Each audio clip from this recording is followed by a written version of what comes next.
What's up? My name is Corlandos Scott, and I'm an assisted reproduction attorney in Los Angeles, and my entire practice revolves around helping people grow their families through assisted reproductive technologies like surrogacy, egg donation, sperm donation, embryo donation, and all that jazz. So today we're going to talk about surrogacy and women's rights.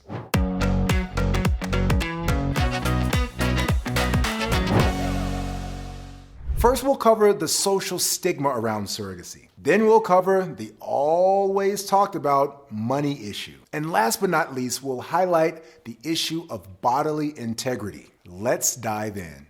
Now, in case you haven't noticed, no, I'm not a woman, but I've had the wonderful opportunity of representing tons of women in the surrogacy process. And I've heard and seen, I won't say it all, but I've seen and heard a lot. And there's one thing for sure.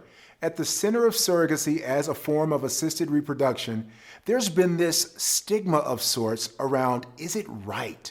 Should people be doing it? Are we taking advantage of women? There's a social stigma around surrogacy. Let's just put it out there. One issue in particular is commercial surrogacy. People view commercial surrogacy as a bit tasteless in some circles and just downright wrong in other circles. They think that with surrogacy being compensated, that the women are only doing it for money, or that the people paying money are taking advantage of poor, helpless women who can't think for themselves. So along with these social arguments, we have what presents itself for some people as a moral dilemma. It's a moral dilemma because some people view surrogates as helpless, vulnerable women who don't have control or autonomy over their body, and they're just at the mercy of these big-pocketed, intended or hopeful parents, the doctors and agencies, to do with their body whatever they choose. Another part of the view of people that think it's socially stigmatic is that women are being exploited. They say this because they believe there's an unequal relationship between the intended parent, or the person who hopes to be the parent through surrogacy, and the surrogate, the person who's carrying the baby for the other individual or couple. Well, I know you probably can tell which side I fall on, but I just simply don't believe that surrogates are helpless women without any control over their body and absolutely no autonomy, and are simply at the mercy of these powerful doctors and intended parents. Part of the reason that some critics believe that surrogacy is a violation of a woman's rights is because of the money issue. What's the money issue, you may ask? The money issue revolves around the mindset that surrogacy is all about the money. These people view surrogates kind of in a Jerry Maguire kind of phase. Show me the money. They think that's what surrogates are saying. In my estimation, I believe that these critics are simply uninformed or uneducated, and maybe they've never met a real surrogate before.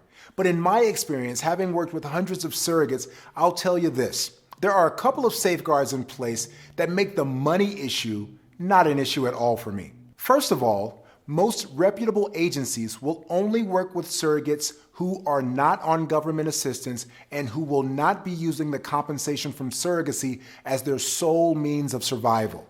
So that helps dispel the situation where we are thinking that this surrogate, she would not be surviving if it would not, but for the money given by the intended parents. Another thing that I've experienced, in my experience alone, now I get it, it's anecdotal, but I do this every single day. The surrogates that I work with come from a place of caring and a place of wanting to help another couple or individual grow their family.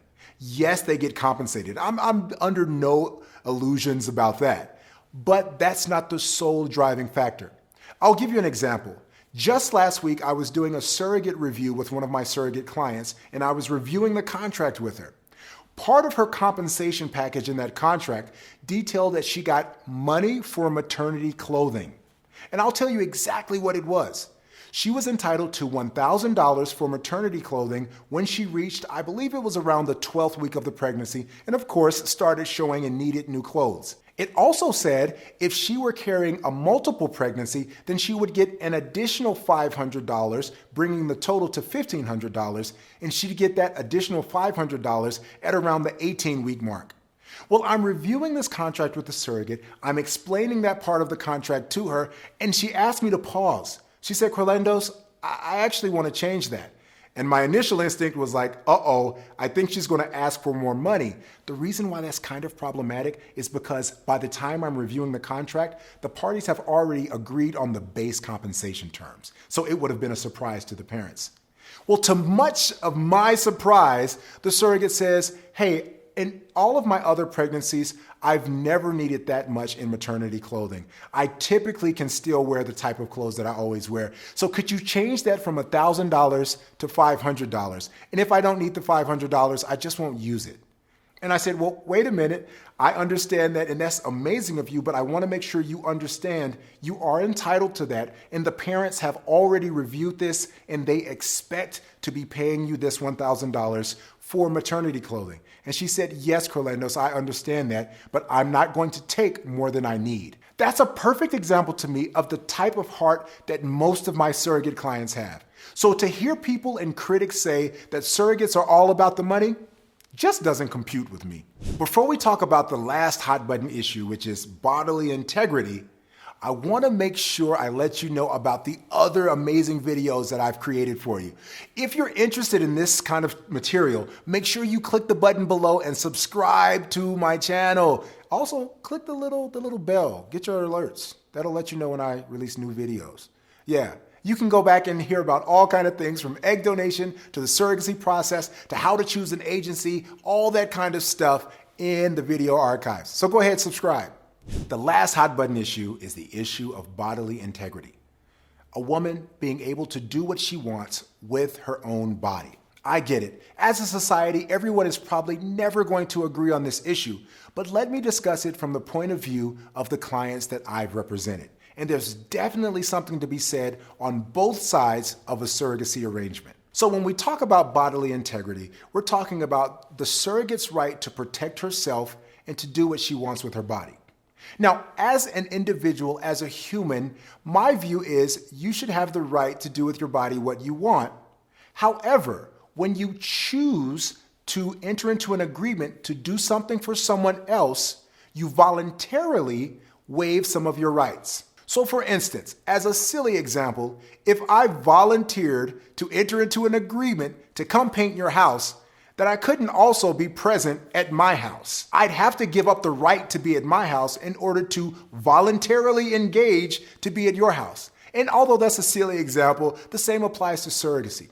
If I raise my hand and say that I want to be a surrogate, then I have to take with that all of the responsibilities that come along. So with being a surrogate, I'm likely going to give up my right to do things like dangerous activities. I'm sure there's not many intended parents who would want to work with a surrogate who also wants to preserve her right to skydive at 5 months pregnant. Probably not the best thing. So if I'm going to be a surrogate, I'm going to have to give up skydiving, right? That's just an example.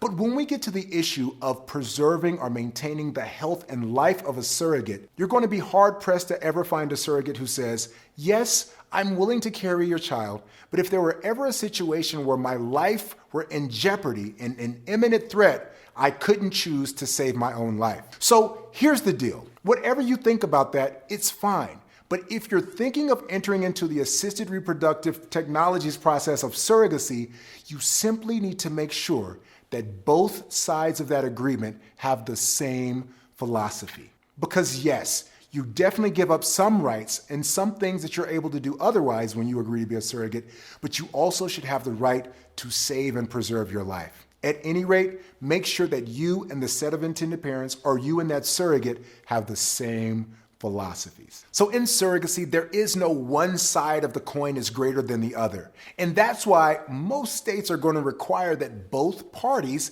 have their own attorneys. The surrogate should have her own attorney, and the parents or parent should have their own attorney so that each of them can come to the table and make a contract or an agreement and decisions that work for the entire party arrangement. So with that in mind, I'm confident that women are able to make decisions in their own best interest. And so I come down on the side of surrogacy. I mean, You figured that, right? I kind of dedicated my whole professional practice to it. Well, if you enjoyed this video and you want to know more about other aspects of assisted reproduction, especially surrogacy, I have something for you. It's called my 3 T's of successful surrogacy, and it's my own framework for how I approach the surrogacy process with my clients. The 3 T's, I'll go ahead and give you a teaser. They stand for team, terms, and tact. But if you want to know how all that shakes out, make sure you click the link below and get your copy of the 3 T's of successful surrogacy. I'll see you in the next video.